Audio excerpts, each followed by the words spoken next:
Ilang matataas na opisyal ng US Navy ang nakipag-usap sa Philippine Coast Guard kaugnay sa pagtatanggal ng sumadsad na USS Guardian sa Tubataha Reef. Tiniyak ng US Navy officials na hindi nila tatalikuran ang pananagutan sa pagsadsad ng warship. May ulat on the spot si June Veneracion. June? Rafi, kaalis lang ang nasabing mataas na opisyal ng US Navy, pero bago siya umalis sa Rafi ay nagbigay siya ng assurance sa kanyang mga Filipino counterparts na hindi nila tatalikuran at sa makatuwid ay pananagutan pa nila yung nangyaring pagsadsad ng USS Guardian sa may Tubataha. Si Rear Admiral Thomas Carney ang pinakamataas na opisyal ng US Navy na nangunguna sa paghahanda sa planong salvage operation. Muli siyang nakipag-usap sa kanyang Filipino counterparts. Dito niya tiniyak na hindi tatalikuran ng US government ang kanilang pananagutan dahil sa pagsadsad ng USS Guardian sa may Tubataha.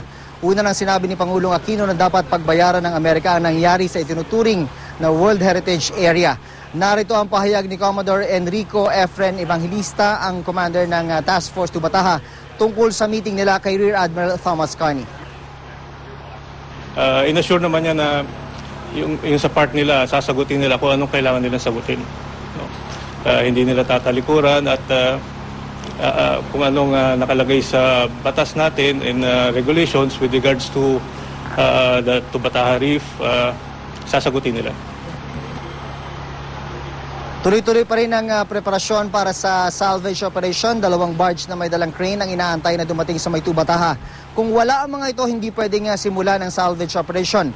Pero mabagal ang takbo ng mga barge kaya magkakaroon ng konting delay.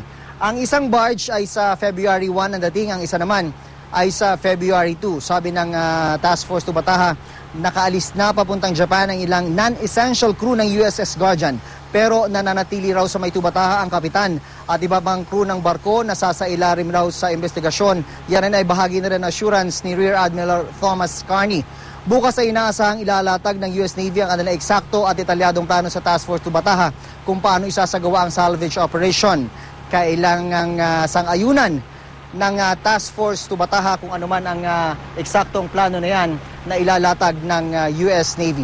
At yan ang latest mula rito sa Puerto Princesa. Balik si Rafi. Maraming salamat, June Veneracion.